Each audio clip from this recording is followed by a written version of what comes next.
తెలంగాణలో ప్రభుత్వ ఉపాధ్యాయుల హాజరు విధానంలో కొత్త విధానాన్ని తీసుకొచ్చింది సర్కార్. ఫేస్ రికగ్నైజేషన్ టెక్నిక్ ను అమలు చేస్తుంది. ఫేషియల్ రికగ్నైజేషన్ అటెండెన్స్ ను అమల్లోకి తీసుకొచ్చారు. ఇకపై ఈ విధానమే కొనసాగుతుందని కూడా స్పష్టం చేశారు. కొన్ని చోట్ల సర్వర్ ప్రాబ్లం వల్ల హాజరు నమోదు కావడం లేదని టీచర్లు వాపోతున్నారు. ఇదే అంశానికి సంబంధించిన మరిన్ని వివరాలు ఐ న్యూస్ నిజామాబాద్ ప్రతినిధి శ్రీకాంత్ అందిస్తారు. రాష్ట్ర ప్రభుత్వం నేటి నుంచి ప్రభుత్వ ఉపాధ్యాయులకు ఫేస్ రికగ్నైజేషన్ ద్వారా అటెండెన్స్ని అమల్లోకి తీసుకొచ్చింది. ఇవాళ నుంచి అన్ని ప్రభుత్వ బడుల్లో ఈ ఫేస్ రికగ్నిషన్ సిస్టమ్ని అమలు చేశారు. ఉపాధ్యాయులు కూడా ఉదయాన్నే వాళ్ళ సెల్ ఫోన్లలో సెల్ఫీతో వాళ్ళు అటెండెన్స్లో పాల్గొన్నారు. అయితే ఈ టెక్నికల్గా ఇష్యూస్ ఇంకా ఏమైనా ఉన్నాయా, ఎట్లా ఉంది? మొదటి రోజే కాబట్టి మనం ప్రభుత్వ ఉపాధ్యాయులతో మాట్లాడే ప్రయత్నం చేద్దాం. సార్ చెప్పండి, ఇవాళ మొదటి రోజు రాష్ట్ర ప్రభుత్వం ఈ ఫేస్ రికగ్నైజేషన్ తీసుకొచ్చింది అటెండెన్స్ విషయంలో, ఎట్లా ఉంది సార్? మరి తెలంగాణ రాష్ట్ర ప్రభుత్వము మరి ఈ రోజు నుండి ఎఫ్ఆర్ఎస్ అనేటువంటిది అన్ని ప్రభుత్వ జిల్లా పరిషత్తు పాఠశాలల్లో మరి ఈ సిస్టమ్ను తీసుకొని వచ్చింది. మరి మొదటి రోజు మా యొక్క పాఠశాలలో మరి ఈ ఎఫ్ఆర్ఎస్ ద్వారా కొంతమంది అటెండెన్స్ అనేటువంటిది తీసుకున్నాము, రావడం జరిగింది. ఇంకా కొంతమంది సర్వర్ బిజీగా ఉండడం వల్ల, మరి సర్వర్ కొంచెం స్లో ఉండడం వల్ల ఇబ్బందిగా కొంచెం ఉన్నది ఈ రోజు వరకు. అంటే ఎట్లా, అంటే గతంలో ఎట్లా ఉండేది సార్ ఈ అటెండెన్స్ సంబంధించి? ఇప్పుడు దీనివల్ల ఎలాంటి ఉపయోగాలు ఉంటాయి సార్? దీని ద్వారా ఉపాధ్యాయులందరూ కూడా నిర్ణీత సమయంలో పాఠశాలకు రావడం అనేటువంటి జరుగుతుంది. సార్ మీరు చెప్పండి, మొత్తం ఎంతమంది స్ట్రెంత్ ఈ స్కూల్లో ఎంతమంది టీచర్స్ ఉన్నారు? ఇప్పటి వరకు మొత్తం ఎంతమందికి ఫేస్ రికగ్నిషన్ అయ్యిందని చెప్పండి.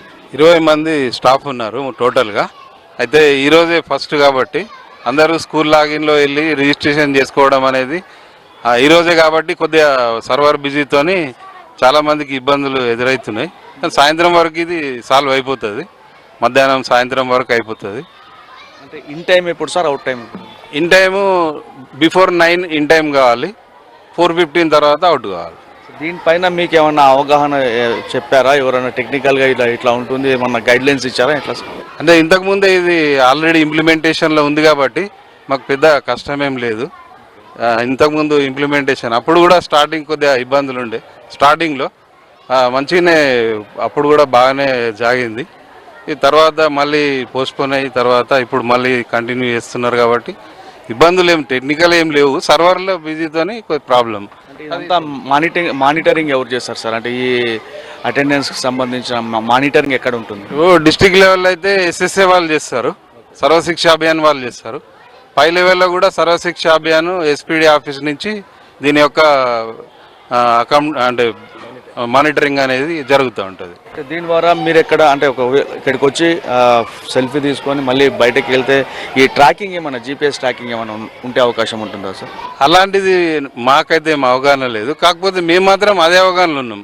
అంటే ఒకసారి వచ్చి మళ్ళీ సాయంత్రము అవుట్ అయ్యి వెళ్ళిపోయే వరకు మా మూమెంట్ రికార్డ్ అవుతుంది అనేటువంటి భావనలే మేము ఉన్నాం, చాలామంది ఉన్నాం. ఉన్నదా లేదా అనేది మాకు తెలియదు. సో మొత్తానికైతే రాష్ట్ర ప్రభుత్వం తిరిగి ఏదైతే ఫేస్ రికగ్నైజేషన్ అటెండెన్స్ సిస్టమ్ని ప్రారంభించిందో దానివల్ల తమకేమీ ఇబ్బంది లేదు, బాగానే ఉందని చెప్తున్నారు. కొంచెం సర్వర్ డౌన్ వల్ల కొంతమంది ఉపాధ్యాయులకు అది ఇంకా అటెండెన్స్ కాలేదు. మొత్తానికైతే ఇది ఒక ప్రయోగాత్మకంగా ప్రభుత్వం తీసుకొచ్చినటువంటి ఈ సిస్టమ్ని తమంతా ఫాలో అవుతున్నామని చెప్పేసి ఉపాధ్యాయులు చెప్తున్నారు. కెమెరా పర్సన్ సాయి కులకర్ణితో శ్రీకాంత్, ఐ న్యూస్, నిజామాబాద్ నుంచి.